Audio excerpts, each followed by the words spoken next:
am. How are you all? Can you hear me? Oh, Jen G's giving me a thumbs up. That means she can hear me. Okay. Everyone's so quiet. Everybody needs to be excited. Everyone needs to be back from vacation.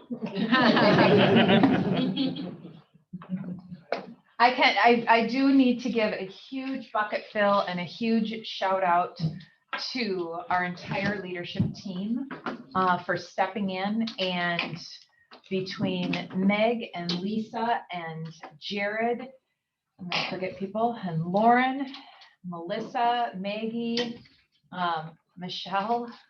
Yeah, we got stuff. Guys, everybody just stepped in and helped out, and all. It was beautiful and wonderful, and it allowed for me to be very present with my family. And I'm very grateful for that, because one thing that I've learned throughout the 20 some odd years that I've been doing this crazy business, and would you agree? Is there ever a time where you have pushed your family and friends to the side because you're dealing with building a business? Has there ever been a time, or am I just, is this just confession? Right? It's real. Anybody online feel me? Has there ever been a time where you've set aside your friends, your family, because you're building a business, or you're showing a house, or you're writing a deal, or you're sitting down at or you're sitting at you're sitting down at dinner and you're about to have your, your steak, and all of a sudden a text comes in and you have highest and best and you got to get it submitted. Has there ever been a time? All the time. Okay, so Katie, thank you for being honest. And there's a whole bunch that are happening in the chat room. So here's what I will tell you. What is the vision of Keller Williams? Somebody shout it out. It's part of it, yes. Okay. Carissa Trent is in the room. Why is everybody looking at me? Exactly. So Carissa just put something in the chat, and she's like, I ate dinners alone for years. I feel like we need to have a therapy session right now. So Carissa, everyone in the room looked at Trent, and Trent's in the back of the room, so he couldn't see the chat. That's funny. Okay, so yes, God, family, and then business, and we're gonna build careers worth having, Owning and lives worth living. lives worth living, Experiences worth giving. experiences worth sharing, legacies worth giving. Leaving? You're right. Yeah. Okay, something like that. Anyway, put that into practice. So I did that this last 2 weeks, and I'm grateful for it.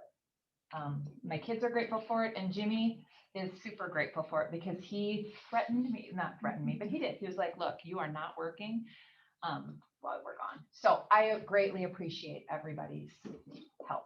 And it's so good to be back. I missed you all. I really did. Good job, We actually. missed you too, Jen. Thank you. Thank you. All right. So let's do, I want to give a quick update before we do bucket fills. This morning, if you were at Bold, the Step Up to Bold this morning, just online, raise your hand in the room. Let's raise our hands. Okay. Can someone shout out an aha from today's session that they could share with us? Let's do it live. This is the thing with the hybrid, right? Unmute yourself. Don't put stuff in chats, because we're old and we can't read them. If you were at Bold this morning, share with us an aha. I like when they were talking about what you can control and what you can't control, and kind of running your business that way. Because I sometimes let what I can't control affect the way I do business, and that's not the right way to do it. Yeah. It's really good, Katie. Like, how many times do we try and control the other agent? On the other end. Or a seller that's like, no, I want 525 and it's not worth a penny over 470. Yeah. What else? What else in the room, guys? When we went, Missed opportunities with the contacts that you already have. oh, yeah. Yeah. Oh, yeah. Yeah, the gold mine that's sitting right in our phones, huh? Hi, Sam Broberg. Hi, Jen Maines. It's good to see you. Good to be seen. What were you gonna say? When they broke us into small groups, it was very cool for everyone to share their goals and where they wanted to go. I kind of forgot about that portion of Bold and how cool that is in the small groups when we broke into it, even as though it was virtual. Yeah. There was still a connection there. And that was cool. Yeah. And there's power of sharing your goal with other people. That was our biggest aha in the room. We all were here, and when I say we all, there was probably what, 6 or 7 of us in the room. And we were the cool kids. And we said, guys, this would be really fun if we were all here. Now, I understand the flexibility of having the availability to log in through Zoom is super awesome, especially for those of us that travel distances to get here. Yet there's something about being in a room together.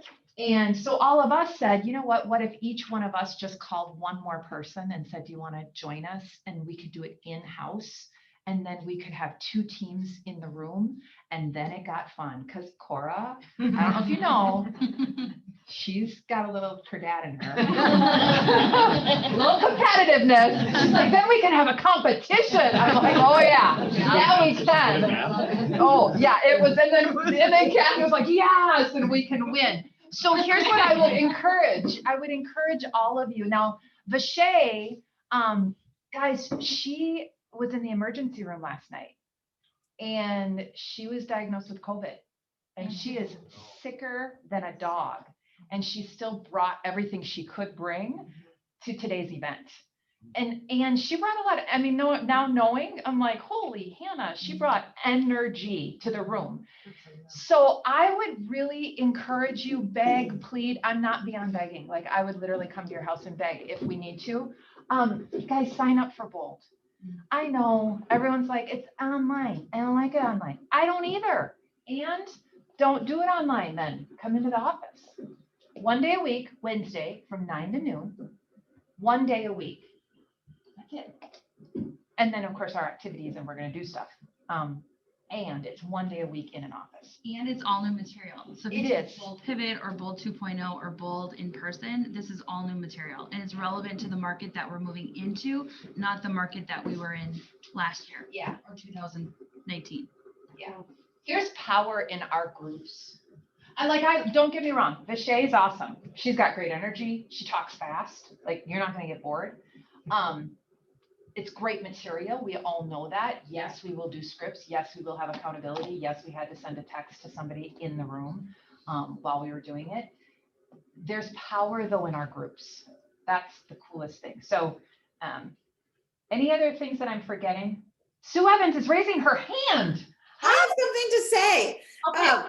I was really excited about sort of how the format worked with this the Bold Local.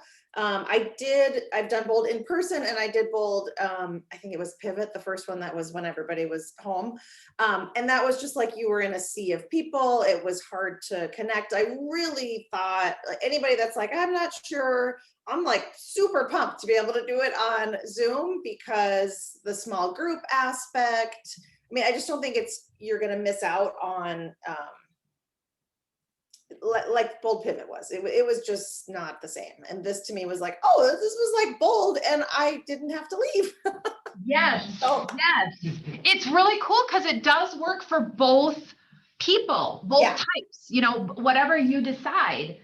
So we're going to do it in-house and we're going to do it on Zoom. And I would love for our people to sign up because I know you're all busy. You're all up to your eyeballs in business. I get that. Our mindset though is the 90% of success is mindset. So is anybody tired? Is it possible that that tiredness might be repelling business? 90 days from now, you're gonna be in my office and you're gonna be crying about stuff you don't have business. So take bold. So take bold. You can cry in your office? You totally can. Don't act like Now you you don't tell do it. Don't act like you don't. Okay, who else has some buckets to fill?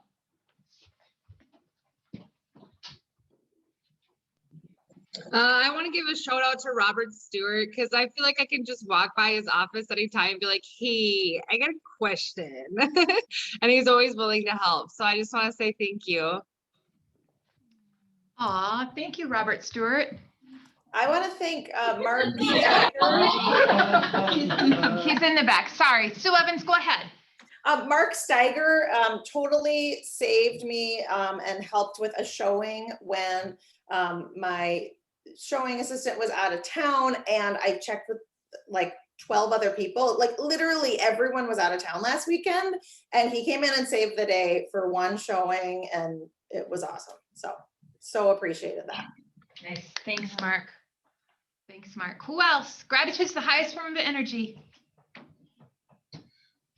I'd like to give a shout out to everybody that stepped up and is teaching one of the Ignite 2.0 sessions.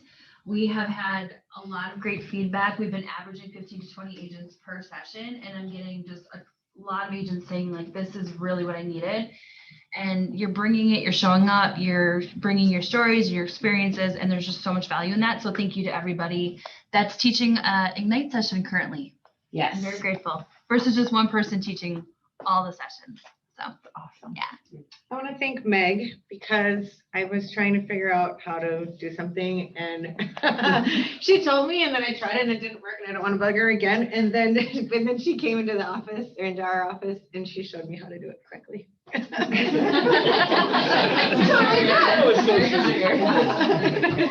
was like, she can show me or I can just write a note that says you're probably gonna have to fix this later. Sometimes I do when because she's busy. Yeah.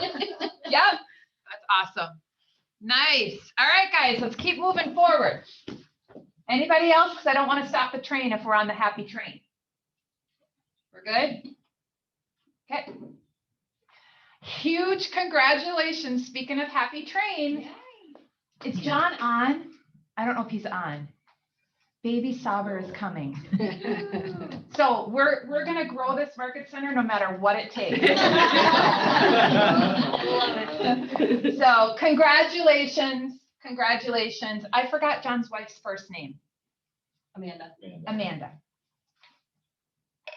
Welcome. Is Mawad on? I don't think he's here. He might not be here today. Welcome to Mawad. He is a new agent. He is joining the program. Yep. It's interesting. He was referred to us by a team leader in North Carolina. North Carolina. Yep. And he met with us and loves Lisa and he signed up for coaching and he's going to be a rock star. So very excited for him. Welcome. And super excited. If you notice in the front of the room today, we have Alexis Beyondich, who is joining our market center as our new managing broker. Can we all give a woo-hoo? For those of you that don't know, Alexis has been around for quite a while. In the business. In the business. Now, in the business. And so as a managing broker, this is a very thing that's near and dear to my heart and I'm not really good at it. And so we've had a little bit of a struggle finding a great managing broker. Alexis and I have known each other for, I don't even know. Since 2015. Long time. And so I called her up. I'm like, hey, I have this opportunity. I think you might do exceptionally well at it. I want you to take a look at it. And then I called her again. And then I called her again. And then I called her again. And I hounded her. Yeah, I did stalk her a little bit because this role is one of giving, teaching, training, and this is exactly what fills her bucket. So the teaching, the training piece of it, knowing the the brass tacks of a transaction, being able to represent and help all of us navigate through those transactions. So the managing broker is the person that's like, we're all here for each other, and she is going to be here for you to grow and teach you and guide you. And yep. So within the new agent population, teaching on listing stuff, teaching on buyer stuff, she'll be teaching in the program. She'll be available for all of us with questions once we go past the agent on call, right? So we'll have agent on call that's going to be helpful. If it gets a little bit too detailed and in what's that word? Involved. Yep. Then it can go right to Alexis for Minnesota, not for Wisconsin. For Wisconsin, we have broker Becky. For Minnesota, we have broker Alexis. So tell us a little bit about you. I am over the moon. Thank you. Grateful. KW, to have her back. She was with KW for a little while. And so excited. Thank you. Okay, tell us about you. All right, thanks for the welcome, everybody. So I have actually been around a long time in the business and I started in the business with my family when I was about 6 or 7 years old. I was in open houses with my mom and dad, offering cookies or whatever you did back then.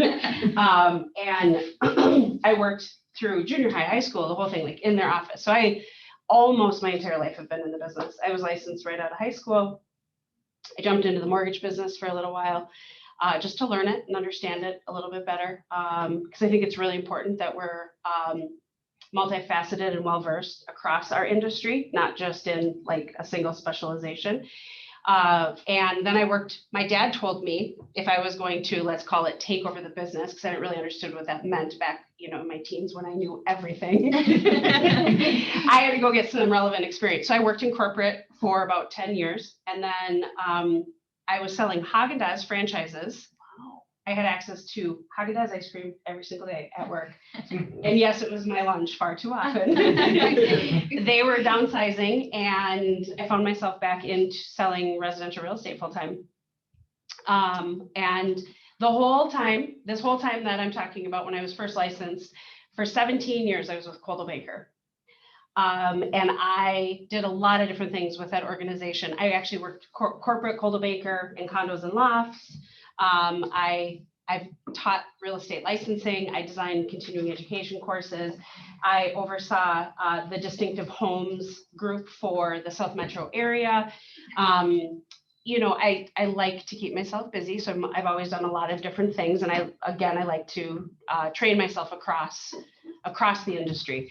So in 2015, a dear friend of both of ours recruited me heavily. She started by complimenting me on my shoes, and that's what started our relationship. And that was how I was introduced to KW. I was in an open house, or a realtor open. She came to visit me. And the next thing I knew, I was starting the productivity coaching program at the Burnsville office. And about 9 months later, I jumped into the team leader role. And there was no question about my interest and appreciation and love for all that KW is. So I was in the team leader role for just shy of 2 years, and I took a step away from that for some personal reasons. My parents stayed at Coldwell Banker for whatever reason. And for the last couple of years, I've been back at Coldwell, selling real estate. Working on modernizing, family business. And I've been itching to get back this whole time. I just have to be honest. So I've had my broker's license for, I don't know, it's like I've been licensed for over 20 years. After the number 20, like, why do we count? Because there's just no need. So I don't know, my broker's license has been 15 years or something.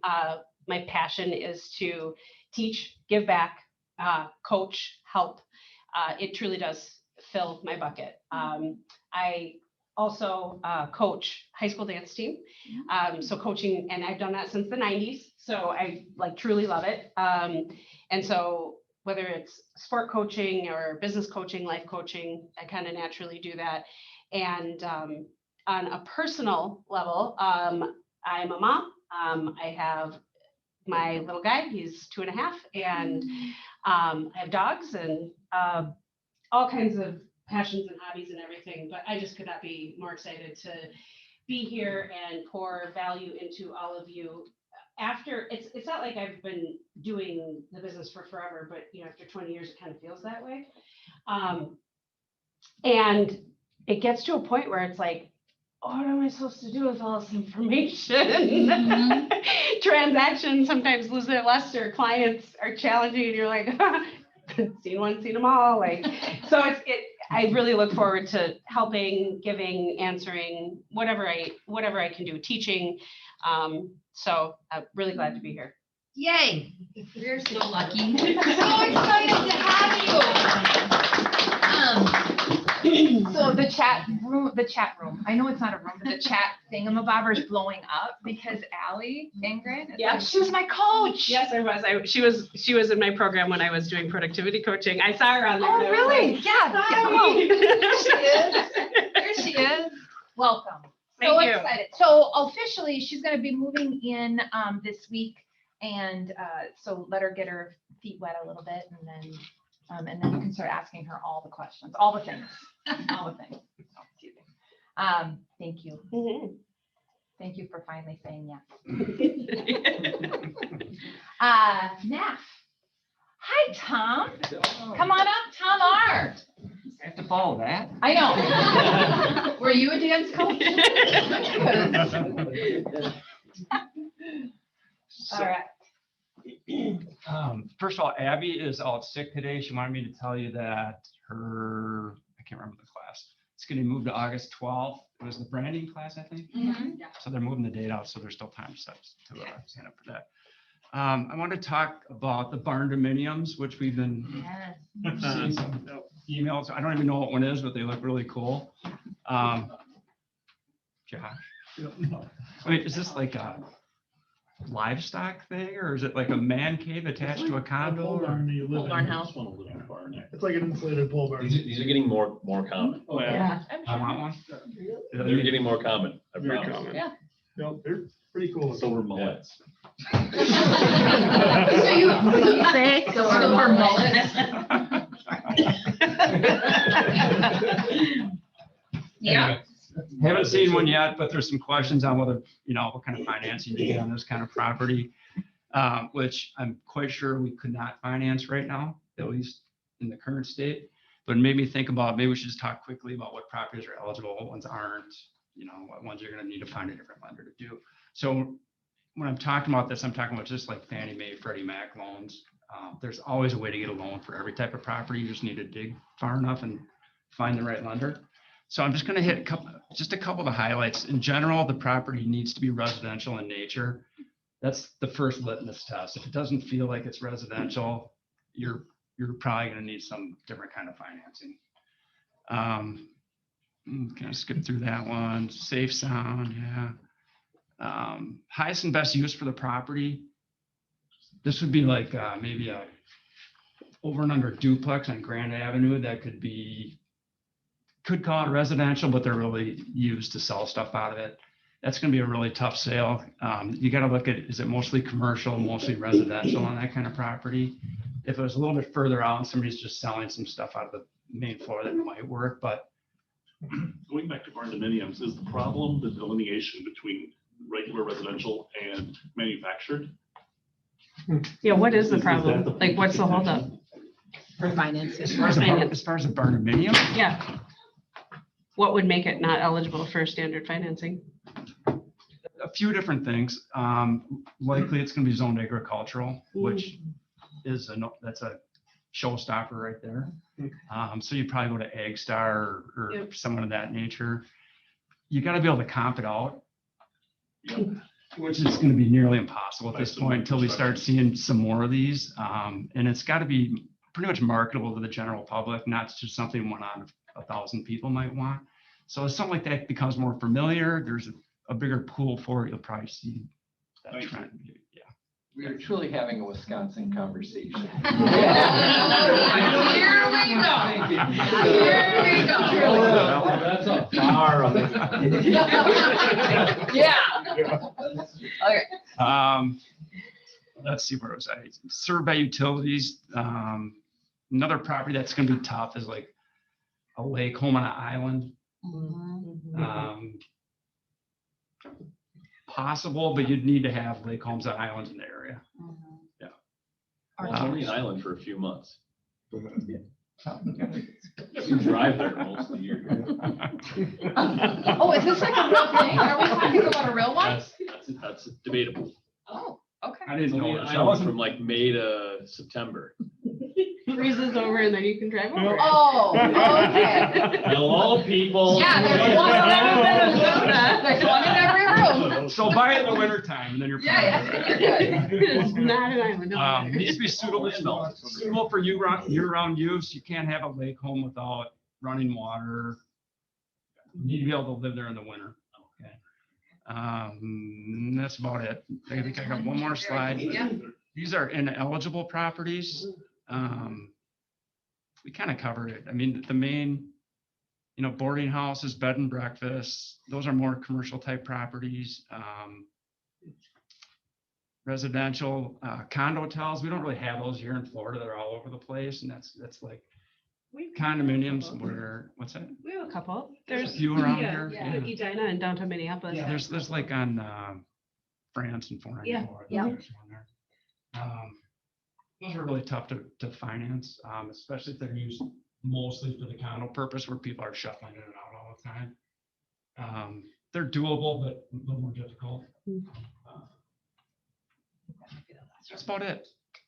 John, do you have the resources? So let's say I do run into this island just several months of the year. Yeah.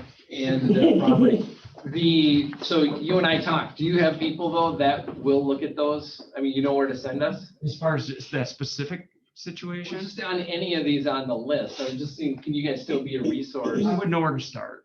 Okay. Yeah. I mean, every property is different. If something doesn't work, we just start calling people we know. And a lot of times banks in the local area are more familiar with that if it's common to that area, and that'd be a good place to start. Otherwise, we have the resources. We can start making calls and figuring them out.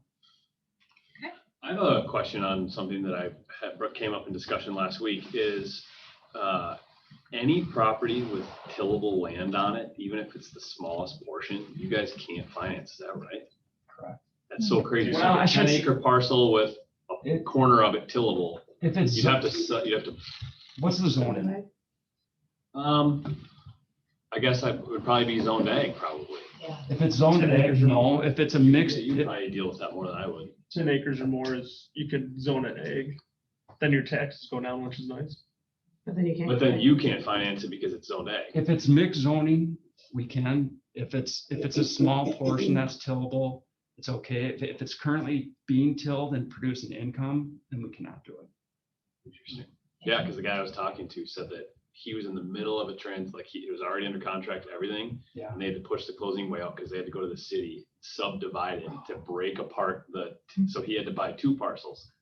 The tillable, which he was going to pay cash for, and finance the house because the bank wouldn't give him money for the tillable. Oh. So keep that in mind. As you guys That are- situation it's actually- a really, I didn't know that. I learned something. That situation comes up a lot. That's one that we see quite a bit. Interesting. Well, and if you have a seller that, let's just say is, because sometimes they'll lease out portions of their land to the farmer next door or something Yeah. as well. Yeah. So that could be a thing. I didn't even think about that. Thank you, Tom R. Yeah, you bet. Appreciate it. Appreciate it. And for those that Abby will teach on August 12th for her branding class. I hope she feels better. Stomach flu or something. Mark, are you on? Okay. Allie, tell us what's happening on Thursday. Yeah. Can you guys hear me okay? I'm sorry. I'm on my way to an appointment. Yes, we can. Okay, perfect. So we're just doing a little happy hour, kind of like a broker open. It is open to the public as well. But we're going to have like wine and spirits and charcuterie board and all sorts of appetizers. So I would love the support because we're having, this one's up at the 1.2 mark. So we're having a hard time getting some people into it just because at that price point. So we would love to be able to give our sellers some feedback. Awesome. And that's this Thursday from 5 to 7:30? Yep, correct. Great. We will make sure I put it on my calendar and we'll stop in and say hi and leave some feedback for the seller. Perfect. Beautiful home, Allie. Yeah, it's gorgeous. That's for sure. Awesome. We could get as many people there as possible, and then all of you can take pictures and stuff while we're there, because everything Yeah. we talked about is very Instagram worthy. Yeah. It is. That's free content, Absolutely. which makes you look like you're showing $1.2 million buyers, which helps her get it out. So Look at you, smarty pants. It's also Allie's birthday. Happy birthday, Allie. Happy birthday. Thank you. Is that your appointment? No, I'm teasing. No, I wish I could say that. Happy birthday. And I think Thank Denise is you. today too, Denise Schoberg. A lot of cool people were born today. Tech training. So Lauren is going to do a tech training on the 27th. So the one that was scheduled for today, because we have Mary, that was going to be the next slide, but it's not, coming at 1 o'clock. Lauren is going to move the tech training that was scheduled for today out. And then tomorrow, Dave Jenks, it's the last one that Dave's going to be teaching. Mary's coming. Mary Yakub, guys, she is fantastic. She's going to be speaking to us today at 1 o'clock. So if you are available, you can click on the link, and Lisa's going to be interviewing her. So fun. She's fantastic. And then our Ignite sessions are wrapping up pretty quick here. Is the last one on Friday? Yep. Is that me? I think I'm You're on teaching. Friday. Yeah. Yeah. Okay. Yay. Well, it's the last one. I'm excited for it. So congratulations to everybody who has attended. And again, thank you to all of those who have taught.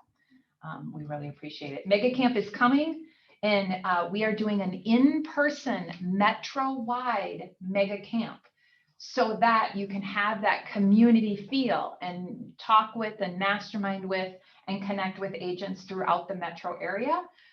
So we are going to be holding that. There will be fun events that are associated with it, happy hours.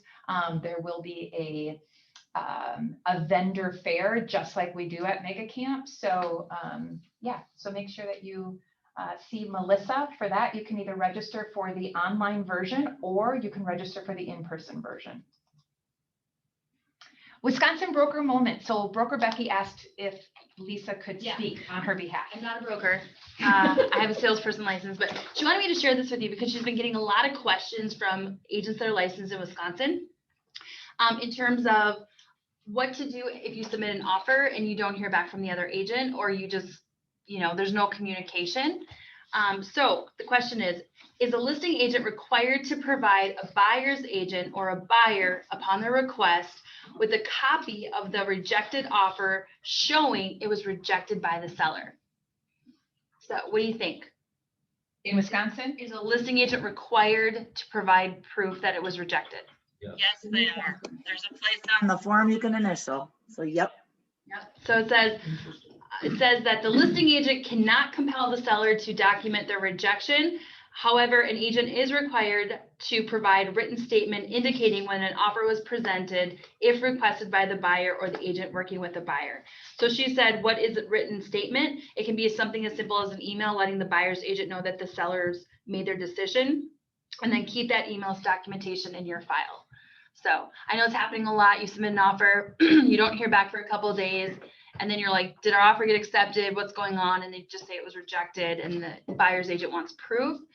They technically don't have to provide proof, but the agent should provide something, a written email or documentation that they presented it at the very least. Okay. Yeah. Any questions with broker stuff for Wisconsin? Just call Becky. Yeah, just call Becky. Got it. Call Becky. Yeah. Becky was at an appointment and was unable to be here today. So thank you for stepping in. She's going to be teaching some classes as well.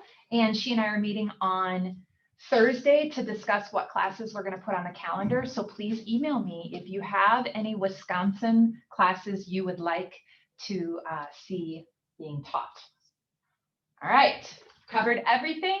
Before we have Michelle come up, we wanted to also let everyone know that although we are very sad, we are also very excited for Meg as she moves on to her new adventure. So Meg is stepping into a role that she has passion about, and it's going to allow her to stay home, and she's going to work with a real estate team, which is where she's most excited to be. And so we've been going through a process for a little while. We will have a new MCA joining us, and she is already an MCA, has been an MCA for several years, and she's going to be transferring to our office.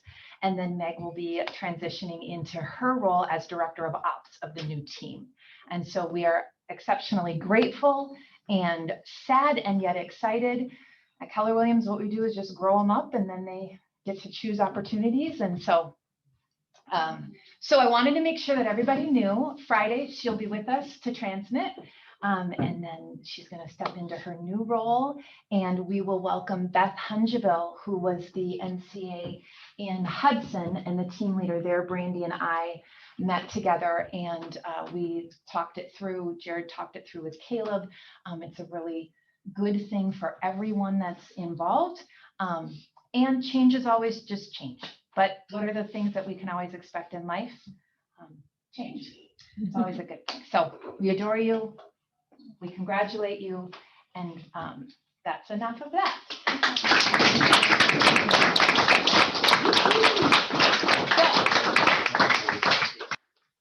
All right, let's get on with the legal stuff. Oh. That's super Exciting. I know. I can tell you guys are just So, is it okay if we do the switcheroo so that she can get her stuff up and I'll stop sharing mine, or what do I? Oh, you found an old picture of me. Yeah. God. The same. Market centers always ask me for pictures and I don't put my picture on a card or anything like that. So I'm like, no, I don't have that. And they always seem to find me. I don't know. Figure it out.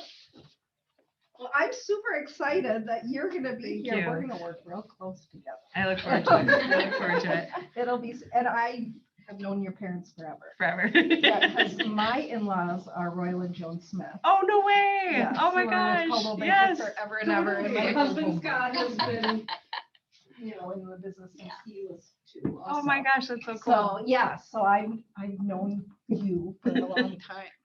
Well, hello, everybody. It's so nice to see you in person. This is my first time in person back since, did I come to I think there was one at other the other office once, right? Well, you were with us once, but you were online. Yeah.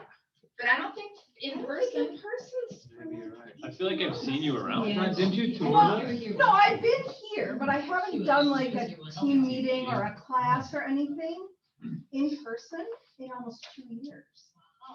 Really? Yes. Where you been? On the beach or what? I wish you people have kept me very busy. Just eating bonbons. Yeah. Watching Oprah. No, All the mad buyers. Not buyers. yeah, I mean, your transactions have gone through the roof, which is fantastic, but we all know with more transactions, there's more issues, So thank you for keeping me busy. I appreciate that. It keeps me young, right? So, so the new forms are coming out August 1st. Yippee, right? So I like to go through some of the forms. They did give us sample forms this year a little early. We promised not to distribute them and use them, and they put sample across the whole thing, so we couldn't. But August 1st, the new ones will come out. The good thing is very minor stuff. I mean, there really isn't a ton of changes, thank goodness, because we have enough going on. We don't need to learn all new forms and that sort of thing. So we are going to just hit the highlights, because while the packet looks like there's 90 new forms and changes, it's mostly like they added an S to the word day and then changed it on every single form. So we don't need to talk about that. So we're just going to talk about the substantive form changes. Okay, so the first one we're going to talk about is this is the small change that is on every single form, but this is the one that they started off with. So this will be our example. The addendum of a PA for sale of buyer's property contingency, you're gonna see the little D in days used to be capitalized, and now it's lowercase. And what that is going to signify is that they are talking about calendar days, which on the PA, the boilerplate language we'll talk about later, it does go through and they have a better explanation of what calendar days are and how anytime you see the word days, it's calendar days. So just so you know, whenever you see a reference to days in your purchase agreement on every form, they're talking about calendar days. If you want it to be business days, you're going to have to change it to business days, but otherwise it's calendar days. And calendar days mean that includes holidays, that includes weekends. So when you're counting forward, how many, if you put 15 days, that includes holidays and weekends. So that's the big change that's on every single form. That's not hard. We can do that. This is our only new form that was released. We now have a addendum to the purchase agreement for a seller's property contingency. So when you are selling, they finally put together a form for it. So we all know nowadays it's, sellers may be getting these great offers and selling their home, but they can't find a house to buy because they're competing, with 40 people on the same property. And so we now, instead of just having to write in the purchase agreement that this sale is contingent upon the seller finding a home of their choice, there is a separate document that you need to use now that the sale is contingent upon the seller finding a home. They did add a few things I really like in there. So go through it. It's well thought out. It specifies that whether the inspection is going to start, normally your inspection days will start after final acceptance date, but you can, just like with a short sale or different things, you can change it to have it not start until this contingency has been removed. So there's a couple of boxes. So you just want to make sure that you're checking those. And just take a look at the blank there. This is telling the buyer, you don't have to wait forever for us to remove this contingency. Give our seller 14 days, whatever you guys decide, but that you're going to add in a number there as how long this seller has to find a home of their choice. If that time comes and they have not found a home of their choice, they can either choose to cancel the purchase agreement and say, you know what, we're sorry, we're going to stay in our house, we couldn't find something, and give the earnest money back to the buyer and everybody moves on. Or if they don't choose to cancel, then it reverts back to the original purchase agreement as if this was never there and you have to move on with the sale, whether you found the house or not. If you forget, just like now with inspections, it reverts back to the original purchase agreement and you have to sell your house. So make sure that you're talking to your seller and saying, we've only got 2 more days. Are you going to want to cancel this, or are you going to want to sell even though you haven't found a house? Because if we don't cancel it on the last day that we gave, then you have to sell. So you have to remember, watch your timelines, just like we have to with inspection time periods, that sort of thing. So that's the only new form. Any questions on that form, Jen? So similar to the other contingency upon like the sale of the buyer's house, right? The seller can call that contingency at any time and then give that time frame. Can this happen as well? No. Okay. You have to be allowed to finish your 14 days to find a house. There is no option for a buyer to get out of this at all or to call it or anything like that. They have to give the 14 days or whatever number. Once that's done, it just reverts to the original closing date. Yeah, so if you're that, and that's the tricky part, is you have to watch the timeline, because if a seller says, I really can't move if I don't find something, but you forgot to remind them that this is up in 2 days and then it passes the date. So you're gonna have a lot of honor befores. Closing dates. Just like we do now. Yeah, no Yeah, different. which I hate. Well, Or if that. Honor before is fine. I mean, the date is the date. You don't really need an honor before because you have before. You know, you have up until that end date. Yeah. But you may have to extend it. So just, that's what you have to remember. We only have 2 days. Let me go to the buyer's agent and see if we can get an agreement to extend another week. We're almost there. We think we've found a good one, you know, that sort of thing. So, but everything in writing, get everything signed off. The buyer does not have to agree to extend it because they might say, if this seller is really not going to sell to me, I need to know now, you know, and go out and find another, which is understandable. So, but if you think you're going to need an extension, ask for it in writing because otherwise, you know, you can't assume that they're just going to give it to you. Yes, Jen. No, I love questions. So if they ask for an extension, let's just play this out, right? Yep. Like we're getting up to those days, we need to ask for an extension. Does that then open up the contract? So then we're at negotiating other terms that are also within the contract, No. like price. and Nope, years. it's a separate addendum. You are fine just dealing with that. And just because you ask for it, obviously doesn't mean they have to agree. If they agree, then you have a meeting of the minds for that one change in terms, and that's all it is. So. Any other questions on that one? Because that's our biggest. Sue had a question. Oh, Sue, go ahead. My question is about if the, oh no, I just lost it. I Oh. was holding on to it so long and then I lost it. Because I wasn't watching you. I'm not good at this technology thing. Sorry. We'll I'll come write back. it down again if I remember. Okay, we'll come back to you. Is there like something in the chat room I'm supposed to look at? You people are gonna have to do that for me. 'Cause I don't. It's like when I need you to make copies for me, I'm just. I remembered. Oh, good, oh, good. Is there anything that says like what is considered that the seller has found a property? So does it have to be under contract?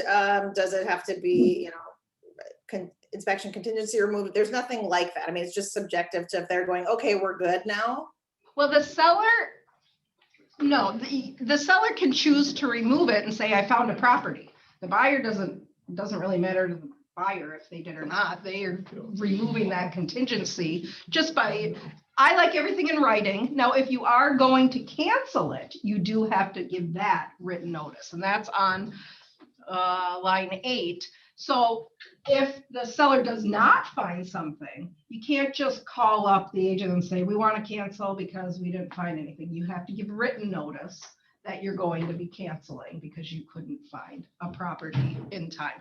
But as far as providing proof that you did find a property, no, there's nothing like that. It's really up to the seller. And the seller can decide to remove this if they want to.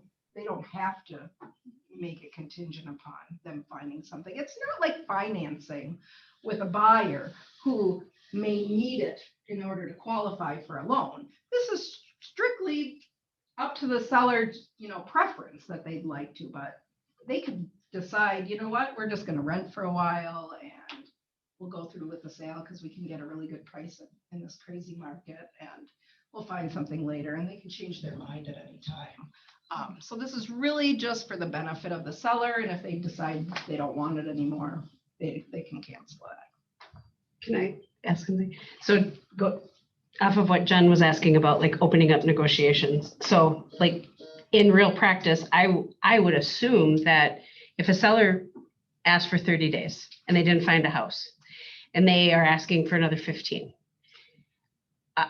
the buyers can say no, or also the buyers can say yes, if, and so it kind of does open If you lower, negotiation. I mean, it does, absolutely, everything Yeah. can be asked for at any time. It doesn't mean that anybody's going to agree to it, or if there is no meeting of the minds, that any of the original terms change, because they won't. The original terms have to stay the same unless agreed upon. And that happens all the time when you guys do, unfortunately, like a walkthrough 2 days before, 1 day before closing. Sometimes we end up negotiating, you know, because something was found. So yes, absolutely. And that's probably a more practical way it would happen, is if you want another 30 days, well, that's fine if you lower the purchase price by 5,000, or, you know, and they might say, okay, it's worth it to us. So absolutely. I mean, terms, you all know, terms change up until the day of sometimes. Keeps me very busy. Okay, so that is the only new form. The rest of the changes are fairly minor. So we are going to go to, we'll talk about the next one, the buyer rep one. You're going to see a couple of changes. They nicely highlighted them for us on lines 35 and 36. The change they made there is talking about the protected list. Did you have a question, Jared? I did, my mind got thinking. So what if I accept an offer on, so this is on the listing, Yep. individual. I accept an offer. I continue to show the property during my 14 days of withholding it, and I get a higher offer. So then I just tell these people goodbye, and then I can accept the higher offer. Not saying to do that. I'm just saying. So that you have a contingency where you can, if you don't find a house within those 14 days, you could cancel it. And on the 14th day, you didn't find a house, so you said, we want to cancel. And and it wasn't because of your contingency, but you're not telling them that. It was because you have a higher offer, right? That is what you're Which saying. can happen in this market. Absolutely, it could, and I think things may go smoothly, and you may have a buyer's agent that says to their client, they had a contingency, they're allowed to cancel it, we need to move on. Are you asking like because that could happen, right? That could happen all the time, and people won't ask questions. The problem is if somebody does ask questions and you go to court and a judge, and they produce evidence, it's like the same thing with the association documents. I get into this all the time too. It's the 1 in a million chance that somebody's going to have to provide evidence, and they're going to do electronic discovery and find an email that says, well, we're not canceling based on this contingency. We're canceling because we have a higher offer. Could there potentially be an issue? I guess so. Is it unlikely? Probably, because most agents are just going to say they canceled based on their contingency. We better move on. We don't want to go to court over It feels this. just like an inspection contingency. Right. Exactly. Yeah. Could there be a problem? Yeah. Yeah. loophole. So protect your buyers and write in there that they can no longer market, the sellers can no longer market the Yeah. house while this contingency is there. Yep. Yeah, so in MLS, is this just gonna go contingent on other? I think so. I don't think the There's not gonna MLS be, has come up with an actual Like a contingent lawyer. upon sale of, or Contingent on sellers finding inspection, though, property. They're supposed to do the inspection first. You don't have to. It depends on which is gonna come You got a first. couple contingencies, yeah, Yeah. so Yeah, so you'd So- still have possibly the inspection contingency. you'd be asking them, they have to put a TNAS. I'd say if they. no That's longer- probably smart. They no longer can market the property until Right. that contingency is removed. I think that's protecting your buyer. Mhm. Nothing wrong with asking that. That's, In uh, case Just there jump in. happens to And be. Future forms. Jeff, that's a clause. We'll work on the clause. Good. We will. There's some really good clauses that they have if you're ever thinking about a standard clause, for, what are some of them that we've come up with? We've got appraisal Appraisal, clause, inspection clause. Yeah, so if in case of writing it, in case you're worried about writing it yourself, we've actually put together some standard ones that are really good. We used to have in Like a little library of them. That's what we're trying to do. former contract language, and as part of the inspection contingency, I think, shall not have the right to continue marketing the home. That's not in, that was, Did it used to be in the purchase agreement? it was a checkbox. So I mean, this It's feels, not there anymore. no, it's We wrote not. our- No, it's to not. the office And got out our quilts with our giant MLS books. Yeah, it was back then. And then Carmen, We had the books. They're showing our age, but it was. No, but that actually That's feels what it like the reminds next, me of. the next revision of that would be to say the seller has the ability to, shall or shall not. Right under there, under other, is that, what's the That's last when thing? you're right. There's the clause. Right there. No, that's a great question. I could see it happening a lot. The only way it would ever be a problem would be if it got challenged in court and somebody found out that smell Wisconsin bad. realtors are shady. Leave it to Jared to come up with that. Okay, so the next form we're gonna talk about is the buyer rep contract. And these same changes are on the buyer facilitator form and the commercial buyer rep. So we won't go over those, but just a couple of minor changes. Lines 35, 36, they're talking about protected list. So if your buyer contract is up and you've shown them a bunch of properties and you want to protect those properties that you've shown them, remember you have, I think it's 72 hours to provide a list. What they try to do is get up to date, where you don't have to actually physically have shown a property in our virtual world. If you have virtually shown it to them in some form, so they added or exhibited to the buyer, or what is it? Specifically brought to the attention of the buyer. So they are trying to expand it so that agents can only protect properties that they have physically been in. They can now protect properties that they maybe showed them virtually online. So if they're set up on an MLS search and we email them, they It let. hasn't been challenged yet, so we'll see. I would argue also, but I think when they're trying to narrow it a little by saying specifically brought, so if you're sending 100, maybe if you pulled 2 or 3 out and you can show an email that said, we actually did went through the virtual tour of this one. I don't know. It hasn't been challenged. It will be. It'll be interesting to see how that goes. But that's one of the changes.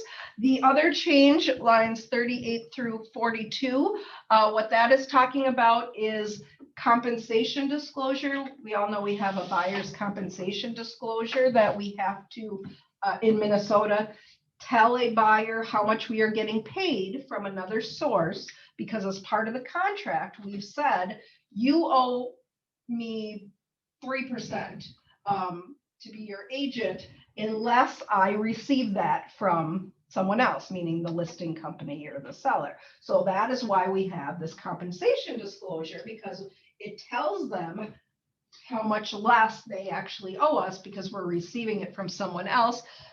The only thing that they changed here is that you have to give them that disclosure prior to them writing the purchase agreement now. So they need to know when they're writing their purchase agreement, how much they may owe you, because that may affect how much they write in the purchase agreement. That might affect if they're asking for closing costs. Maybe some of the closing costs are going to help them pay their own buyer's broker. So that is why they wanted to clarify that you have to give that disclosure prior to them actually writing the purchase agreement. I personally think this is going to become much more prevalent because we are seeing from around the country, and it's coming here, listing agents, listing brokers putting zero compensation or very low compensation to buyers brokers in the MLS. So guess what that means? Our clients as a buyer's broker will have to be the ones paying us because we're not getting paid from someone else. So that may affect how that offer works, or if they even want to write an offer, right? Because they might say, well, on this property, I have to pay you. On this property, I don't. Somebody else is paying you. So it's just saying it needs to be done prior to the purchase agreement. Can we have them sign the same day? Absolutely, because you can't fill out this. I run into this sometimes. You can't fill out that compensation disclosure till you know which property it is, right? Some agents get confused and they include it in their buyer packet, and so they try and get that signed and they just put 2.7 or something. Well, you don't know until they've actually picked out a property how much is being paid to you. So it has to be at the same time, but it's just in order of how we're getting things signed to make sure this is signed first. Or So it's like a timestamp if it were to become. I don't know how you'd ever prove it. I mean, it's going to be difficult, but MAR is trying to cover themselves by putting this in there. Sorry if you already answered this, but should we be putting BACs on there as coming from buyer? I think so. Okay. 'Cause sometimes I see it, sometimes I don't. Sometimes I do, it, right. sometimes I think it's a good idea. If the Agreed. buyer is paying you, because there's two spots, so how much are you getting paid from the seller or listing company and how much are you getting paid from the buyer?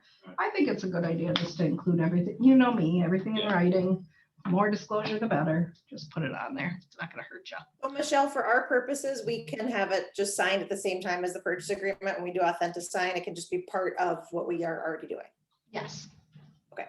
Yes. We're just gonna have to make sure if it ever came up that we attest to the fact that we discussed this with the buyer first. This was the first thing we talked about before they went through the purchase agreement. It'll be a tough one to Just like prove, agency. but yes, Mark. I see people include that in the purchase agreement all the time. Is that something that you would recommend or no? Include what? Include the. To the listing agent, you mean? The listing agent, the disclosure, the buyer of this. They don't need it. I mean, that's not something that's an It's on the internal MLS. form. That's what I always did, but as Yeah. long as it's on the MLS, we're safe. As long as the amount we're getting paid is on the MLS. Yeah, I mean, It does the secure it. listing agent doesn't need to see our buyer compensation disclosure. It's just an internal document that we're supposed to keep in our Making sure. files. I don't think it matters either way, but no, I wouldn't include it if I was doing it. We get enough. It doesn't paperwork. secure it with them. It doesn't change the relationship of what you're getting paid with the listing agent. The MLS does secure that payout. Right. Right, okay. I think that's it on that document. So then the next one we're gonna talk about, we're gonna skip a bunch because it's literally the same change. There's like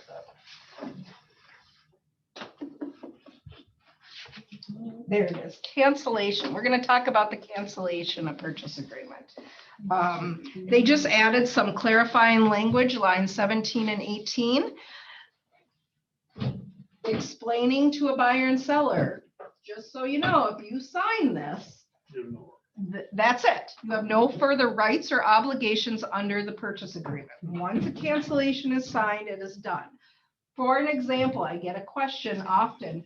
Somebody will say, if my buyer agrees to sign, or my seller agrees to sign the cancellation, could they still go to small claims court, conciliation court, and try to sue them for damages? Or the buyer may say the same thing. If they sign, if the buyer says, if I sign this, could I still go to conciliation court and try and get my appraisal money or my inspection money back? Because I feel like the seller is just wants to sell to somebody else for more money or something like that. And what this is trying to explain to buyers and sellers is that no, once you agree and you are agreeing to sign a cancellation and end this transaction, that is it.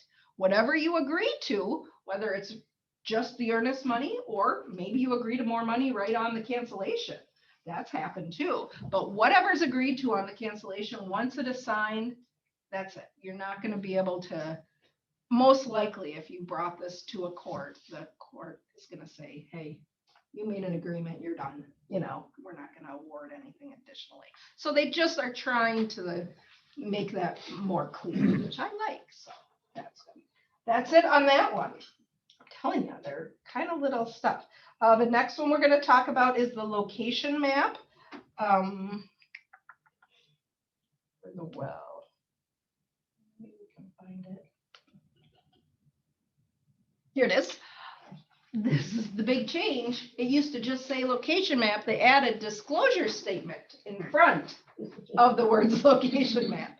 And that big change, because they want people to understand that this is part of all the disclosures. So they added the term or the words disclosure statement in front, and that now has made a change on every single disclosure or document that references the location map. So there's quite a few documents that have this little change on it where they've just added the term disclosure statement.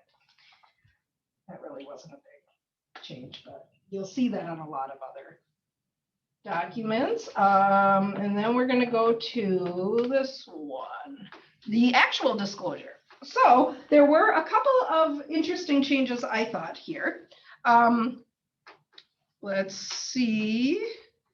Sellers property line 143, no.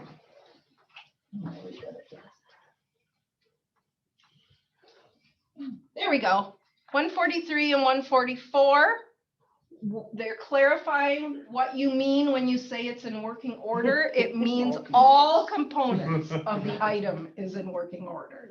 So if there's a few, let's say a couple of burners aren't working, you can't say that that stove is in working order, where before they didn't clarify that. So they added that all components need to be.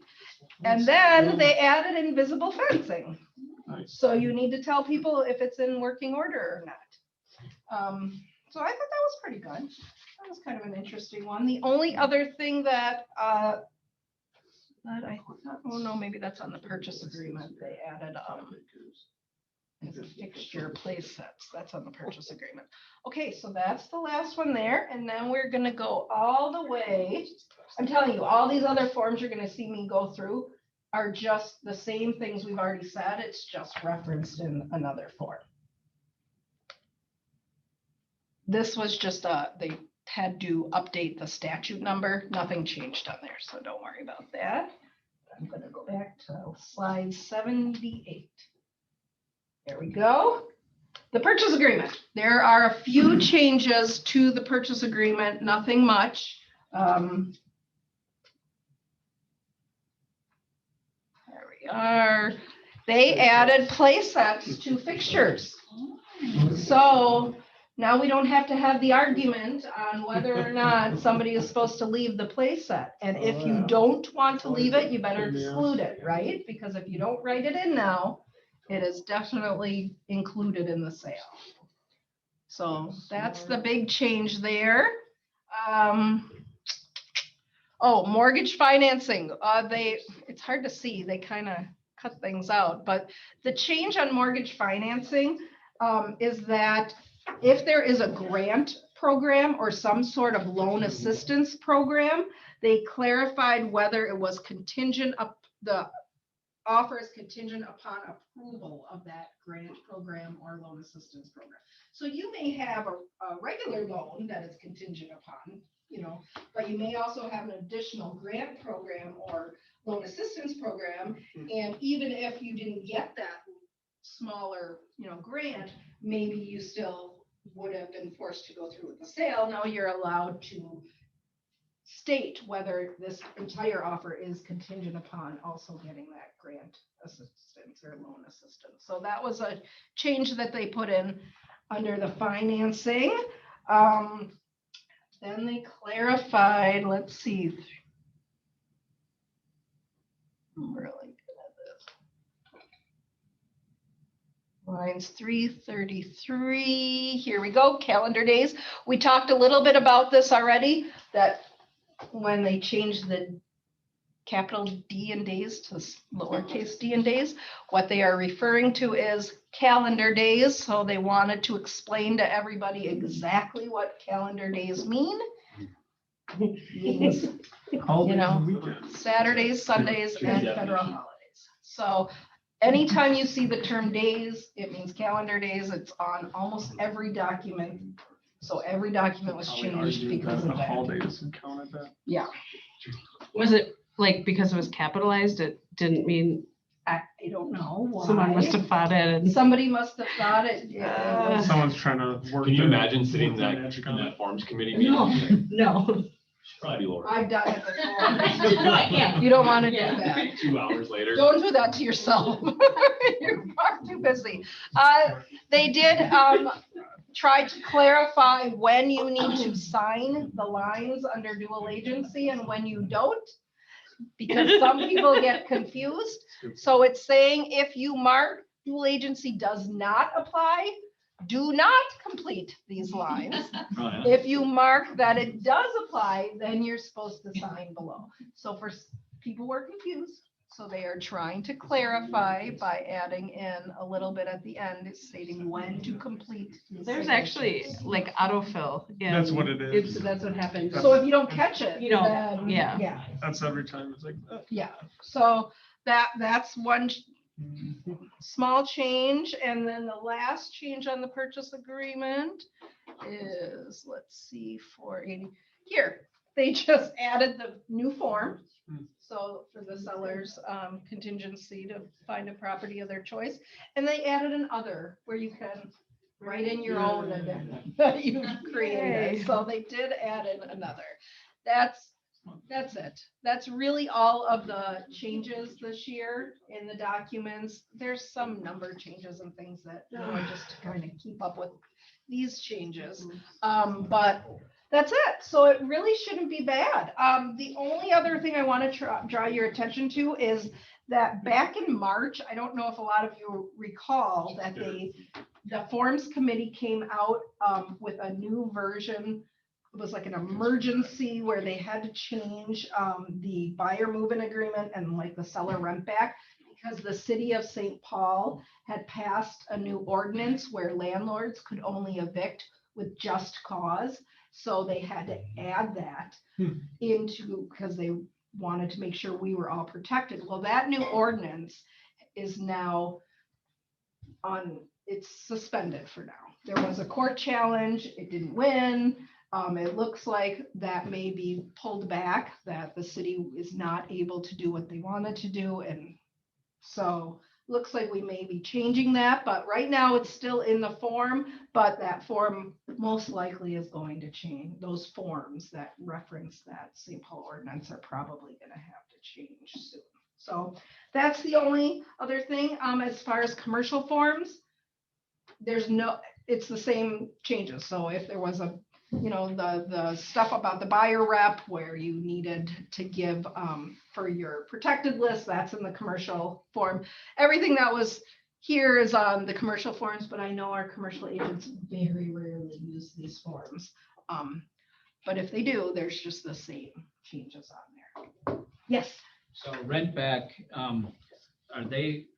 say you have a buyer, they rent back, they're subject to the same regulations, right? You can't get rid of those renters.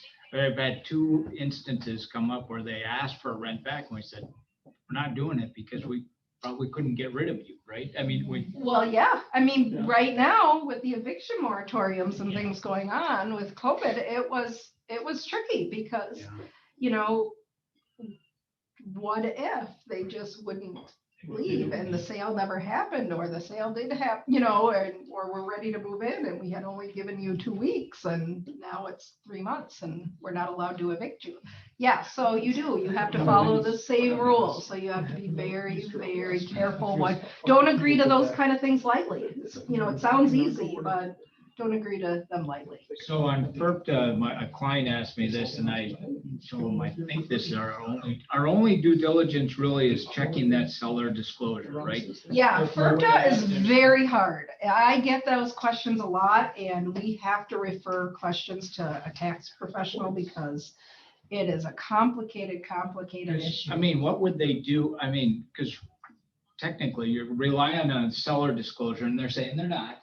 But if they are, it's technically the seller's responsibility to withhold funds or buyers. So are they supposed to do any amount of due diligence beyond seller disclosure? No. If they've checked a box saying that they are not a foreign person. And it doesn't get withheld. The buyer is not going to be held responsible for those funds as far as I know, because they lied to the buyer. The buyer doesn't need to check every single seller's background and social security and, there's privacy laws. So that is supposed to cover us as agents and buyers And they have to just be a US citizen is their only, correct. I mean, they could have dual citizenships. It just asks if they're a US citizen I think it's resident. or a resident. What does it ask? I can't even remember. A foreign person, non-resident. Foreign partnership. Yeah, so are you a foreign person, non-resident? So if they're foreign and they're resident. Then it is not. Yeah, it's not very common. If they have a green card, you don't have to withhold. Yeah, it's If they have a green card, very uncommon to have to Then withhold. they're a resident. Okay. Yeah, it's very uncommon. I mean, people get nervous, like my seller's not a citizen. Well, it's very uncommon this actually, because you have to be a non-resident foreign person. And so it's very uncommon. This does not come into play, but once in a while, if it does come into play and it's your buyer and they have questions, we can't answer a lot of those questions. They're going to want to talk to a professional about those, a tax professional or someone, because it could be a lot of money that they're withholding. Again, it's very uncommon, but if it's your client, you want to make sure that they're talking to the right people. So, any other questions? I have a question. Yeah. How do you think what's going on right now with like the Department of Justice going after like NAR is going to affect our industry? Do you see any like major changes with that? Not right now. Okay. We'll see. And we've got quite the lobbying group.